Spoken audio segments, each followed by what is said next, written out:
She's the loser of our family." The room burst into laughter. Glasses clinked. Someone actually clapped. My brother leaned back in his chair, smug, enjoying the moment like it was a punchline he'd rehearsed. My mom smiled beside him, tight, approving, the kind of smile that says good. Put her in her place. I didn't laugh. I didn't flinch either. "Hi, my name is Evelyn Carter. I'm 32. I'm the younger sister, the quiet one, the one who never needed much. According to my family, the one they stopped worrying about once I stopped asking for help." We were at my uncle's house for his birthday. String lights in the backyard, catered food, my brother's biggest clients, mingling with our relatives. It was supposed to be his night, his stories, his success. That's why he said it. Because for years, calling me a loser had been our family's favorite sport. "Evelyn's still figuring things out," my mom used to say. "Evelyn doesn't like pressure," my brother would add. And I let them because it was easier than correcting them. When my brother laughed, I noticed something he didn't. One of his guests, the man in the charcoal suit near the drinks, had stopped smiling. He was staring at me, not with pity, with recognition. My brother kept going, warming up to the crowd. "I mean, really," he said, waving his glass toward me. "Some people just aren't built to win." The man in the charcoal suit slowly stood. A hush crept across the table, and in that silence, my brother finally realized he might have just insulted the wrong person. People like to believe humiliation starts in one moment. It doesn't. It builds quietly over years of small dismissals that stack like unpaid debts. Growing up, my brother Marcus was the golden child.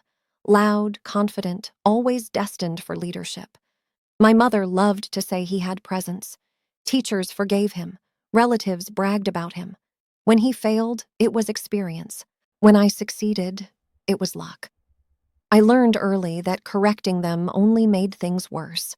So, I didn't. After college, Marcus started a consulting company. My mom told everyone I was taking time off. What she didn't tell them was that I'd been hired by a private investment firm.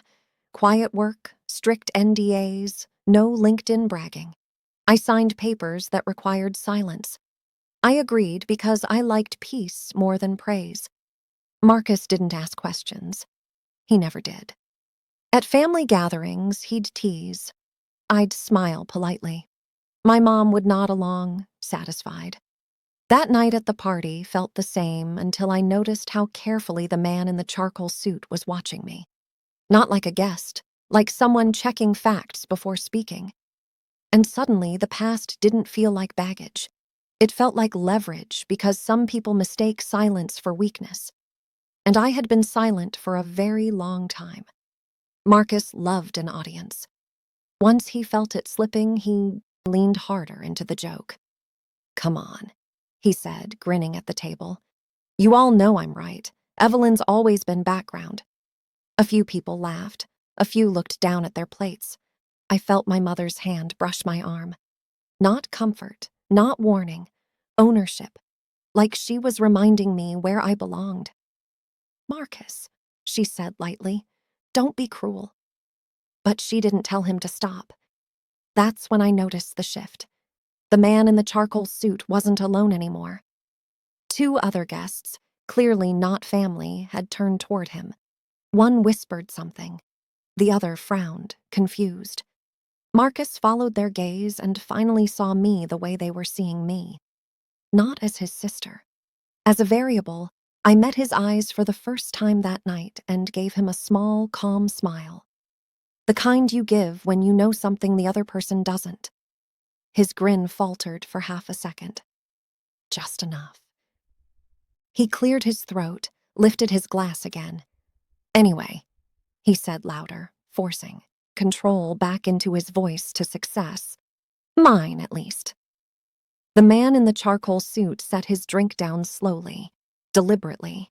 And that's when I realized this wasn't going to stay a family joke. The man in the charcoal suit stepped forward. He didn't raise his voice.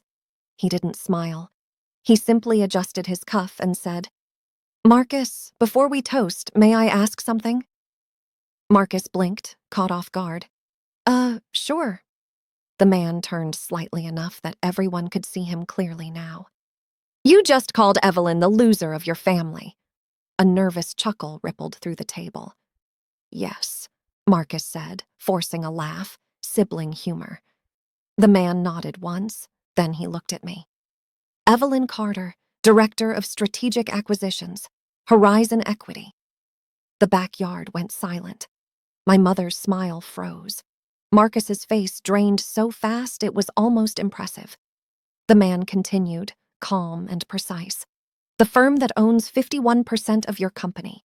The firm that approved your last expansion. The firm you've been pitching to all evening without realizing she was sitting right here. Someone dropped a fork. My mom turned to me, whispering my name like it was a mistake she wanted to take back. Marcus opened his mouth. Nothing came out. I finally stood, and that's when the real humiliation began. For a moment, I didn't say anything. I let the silence do what it needed to do. I could feel my heartbeat in my ears, but my hands were steady. That surprised me. I'd imagined this moment 100 times in quieter ways, standing up to Marcus, correcting my mother, reclaiming my name. I never imagined it would happen under string lights with dessert plates still on the table. I didn't hide who I was, I said gently. I just didn't announce it. Marcus swallowed.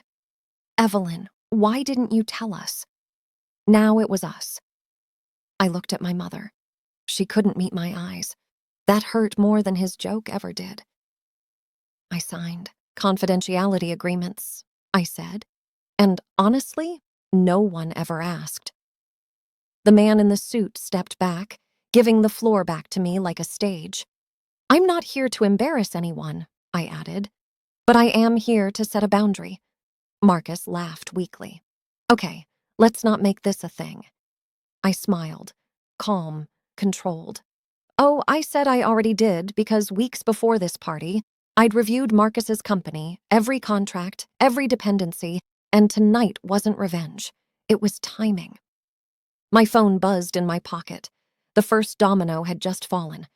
I didn't pull my phone out right away. I let it buzz again. Marcus noticed. His eyes flicked to my pocket, then back to my face. What's going on? He asked too quickly. I stepped away from the table and answered the call. Yes, I said quietly. You have my approval. When I hung up, the man in the charcoal suit exhaled slowly, like he'd been holding his breath for weeks. Marcus stood. Approval for what?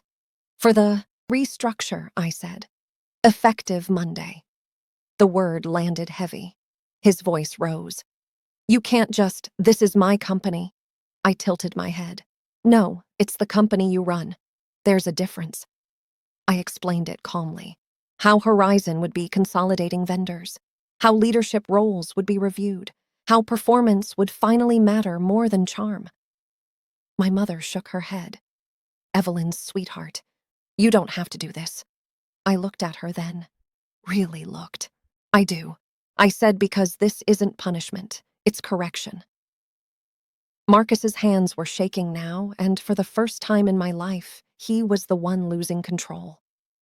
Marcus followed me toward the driveway, his voice dropping into something urgent and ugly.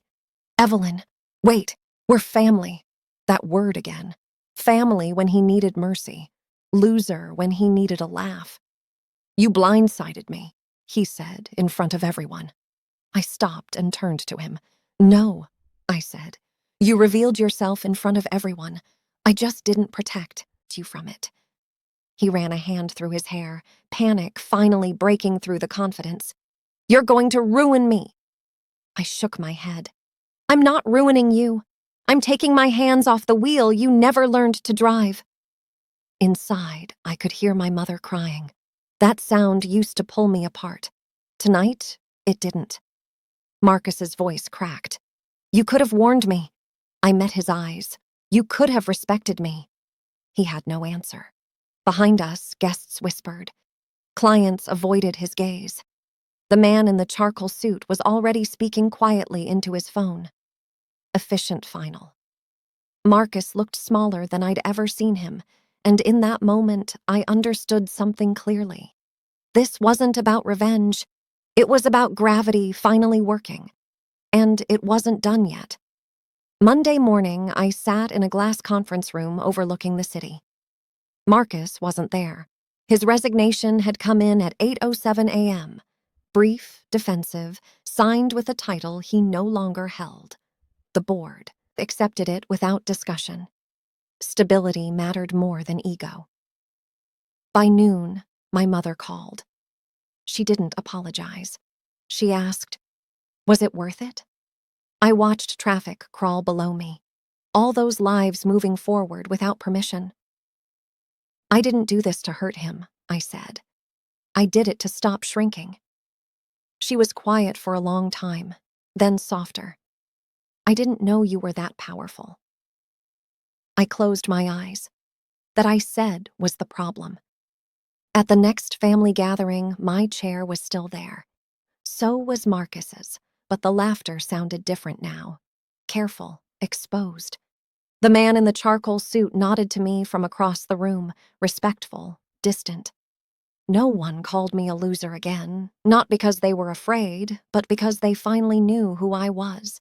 And the truth has a way of standing up on its